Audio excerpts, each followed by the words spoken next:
Hello, welcome to Stomp. I'm Doc, and today we're going to be looking at Deus Ex: Mankind Divided. This is going to be a spoiler-free discussion, not a review, but before we get started, I want to make 3 points. First, every game comes with expectations, whether through marketing, previous games made by the developers, or our own preconceptions. Personally, my expectations for Mankind Divided were high. The previous installment, Human Revolution, is one of my favorite games, though it had its flaws. I want very much to like this game. Second, after 19 hours with Mankind Divided, I ran into a bug that destroyed all of my saves, backups included. It appears that a patch somehow messed things up. This was frustrating and it cost me some of my pre-order items. There is good news. By going back and replaying the game, I discovered a lot of stuff I'd missed earlier, which gave me some cool insights into Mankind Divided's design. Lastly, I won't be talking about the story, simply because almost every review I've seen about the game says the same thing. The story is bad, but the mechanics are good. Most of these reviews then discuss the story in great detail, so I don't feel there's any new ground I can cover there. Put simply, I agree with most of the assessments of the narrative, but I disagree with a lot of the mechanical assessments I've seen, and I don't think any of them go in depth on the hows and whys of Mankind Divided's design. So, to recap, I wanted very much to like Mankind Divided. The corrupted saves killed my momentum but helped me discover stuff I hadn't seen before, and I'll be focusing on the mechanics instead of the story for the purposes of this video. I'll also be ignoring the game's breach and stories modes because I haven't tried them yet. Let's get started. Mankind Divided is a lot like Human Revolution. When I say a lot, I mean that it feels virtually identical. There are a lot of minor changes, but if you know how to play Human Revolution, nothing in this game will feel unfamiliar. The hacking game is basically the same, the stealth remains unchanged. Honestly, the biggest change I noticed in terms of gameplay were the conversations, and they've been altered for the worse. Previously, Mankind Divided focused on conversation battles. You'd have to watch a character's face to judge their responses in order to talk to them. The competitive approach to conversation made the game's discussions feel special and meaningful.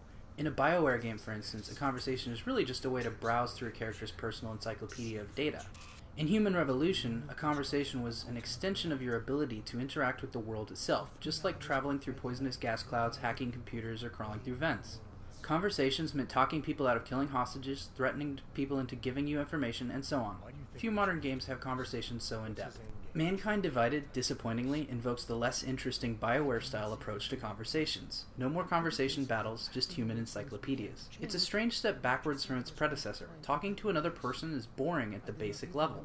Having said all this, I enjoyed Mankind Divided because of its level design. Welcome to Prague, and also the best part of the game. Explore it at your leisure. You'll find a lot of things to do and discover. Secret vents will take you to all sorts of crazy places, as will Prague's labyrinthine sewer system and its many rooftops. This is where another one of Mankind Divided's few changes comes into play. You can mantle objects, which doesn't seem significant, but helps greatly with the level design's sense of verticality, making the overall play space significantly more engaging by pushing three-dimensional navigation. Human Revolution had this, but it rarely utilized it meaningfully. The quests themselves range in quality, though I've enjoyed most of them. One really bugged me because it was essentially just 3 lengthy, boring conversations. There's a weird conflict between story and gameplay here. As Adam Jensen, you're supposed to be an Interpol cop hunting down terrorists, but the gameplay mostly just encourages you to explore abandoned houses and loot them. I'm not too worried about it, but I think it's worth noting. Where Eidos Montreal's latest falls apart for me is that it never feels real. One of the cool things about the original Deus Ex was that it was built in a way that imbued it with a sense of realism. It didn't feel gamey, despite the abstract RPG elements. Liberty Island is not a video gamey level, it's a living, breathing space. That's because Deus Ex is in a genre of game called the Immersive Sim. The Immersive Sim got its start when a flight simulation developer decided to apply its simulation logic to a Dungeons & Dragons style experience. The end result, Ultima Underworld, was unlike any game ever made. The studio, Looking Glass, went on to make games like System Shock and Thief, and the people who worked on those games went on to work at Ion Storm, which made Deus Ex. What makes Immersive Sims different from other games is that they treat their spaces as if they are real. Stalker's mutants aren't realistic, but they're real within the scope of the world. They sleep, they hunt, they can be enraged or frightened. Stalker treats its creatures with conviction. An Immersive Sims level design is more naturalistic than one might find in a traditional video game. Places exist because it makes sense that they would within the context of the game's world. Everything in an Immersive Sim is about being part of a living, breathing space.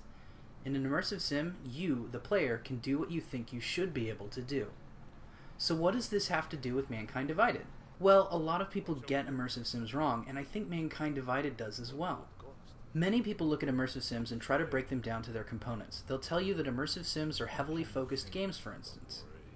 Think of an Immersive Sim like a cookie. Someone looks at it and goes, well, a cookie is butter and flour and sugar and so on, but that's not really accurate because a cookie is actually what happens when these separate ingredients undergo chemical interactions with each other. A cookie is not a list of ingredients, it's a list of ingredients prepared and baked in a specific way. You could take the exact same ingredients and bake a cake or make a pie crust or even a loaf of bread.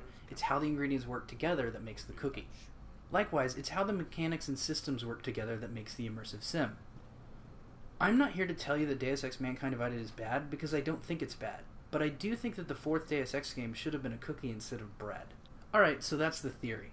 Now it's time to prove my point. The most important element of an immersive sim is how it influences player headspace. The mechanics in the games exist to let you embody the character you're playing. Immersive sims are better roleplay than role-playing games in this regard. Previews for Mankind Divided talked about letting players play their way, but these roles are all distinct from each other, and for the most part this meant that you were either sneaking in somewhere or shooting your way in, and the game heavily leans toward the sneaking aspect. Nearly every problem in Mankind Divided can be solved by finding a vent and crawling through it or hacking a door. Gone is the element of problem solving. Each playstyle is rigidly defined, and every problem has a specific solution for each playstyle. If you want to shoot your way in, you can shoot your way in. If you want to sneak in, you can sneak in. Rather than presenting players with an abundance of tools, Mankind Divided gives players a few rigidly defined paths with limited interaction. Not only that, but Mankind Divided's experience system encourages you to do everything. Hack every computer, climb through every vent, explore every location, because this is how you become better at playing the game. A good immersive sim gives you a problem and tools and lets you solve it your own way. Mankind Divided says, okay, you got in by sneaking, but you should still shoot everyone in the room anyway if you want to level up. If you watch Mankind Divided's preview videos, the developers repeat the same few talking points. They talk about how the game supports individual playstyles.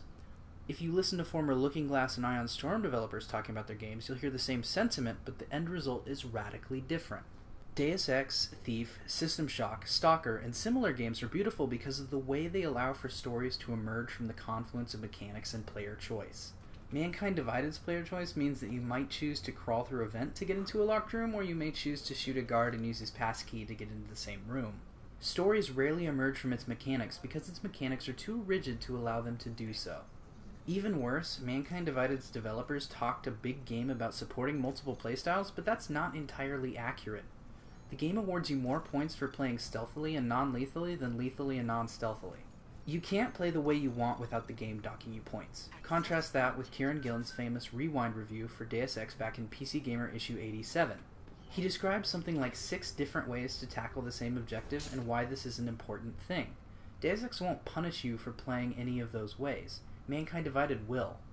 The gamification of Mankind Divided's routes, options, and morality create a distancing effect. You can never really embody Adam Jensen because all of these little barriers prevent you from playing exactly how you want. It's like going to an ice cream shop and having someone there say you can have any flavor in the store you want, but there are only 2 flavors and they're clearly signaling that they want you to choose vanilla.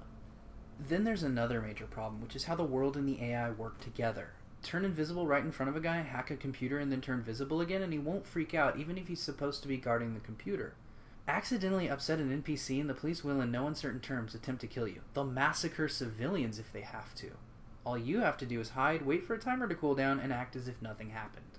Mankind Divided's world is static. Gorgeous, sure, but static. Golem City never changes. Prague changes a total of 3 times. No one lives anywhere or does anything. The guy who entered a print shop to complain about its service has never left. He wanders aimlessly, never going home because he has no home. Eidos Montreal made a diorama, not a living, breathing world. The game's frequent use of cutscenes and fatality animations breaks the immersion as well. Why do I need the screen to fade to black, show an animation of my character punching a guy, and then fade to black and then return to the first-person perspective? It's just another way of distancing the player from the game. It breaks the flow to, show players a cool animation? That gets old and it keeps players from embodying Jensen. You know what game did this right? Doom. Doom is incredible. I love Doom. Maybe I should make a video about Doom. You may point out that Human Revolution was a similar experience, and that's absolutely true, but I wasn't making YouTube videos then, and I'm not really talking about Deus Ex at all. What's frustrating when I hear designers and critics talk about immersive sims is how they talk about the genre's component parts. Immersive sims aren't simply systems-focused games. They are games where systems exist to support the simple idea of placing the player in a living, breathing game world. Mankind Divided is a game worth playing. I've enjoyed the time I spent with it, but I'm disappointed that it didn't embrace its roots as an immersive game. I can stomach a total genre shift, like the isometric Fallout 2 to the first-person Fallout 3, but Mankind Divided doesn't feel like a genre shift so much as a failure to understand how all the bits and pieces of Immersive Sims work to create such a unique experience. It's not a genre shift so much as a failed attempt at an immersive sim, worth playing but deeply flawed. I hold out hope that System Shock 3 and Underworld Ascendant will carry out the Immersive Sim legacy in the years to come. If you enjoy my videos, please consider liking them and subscribing to my channel. You can also support me on Patreon at patreon.com/docgames or by clicking the link below.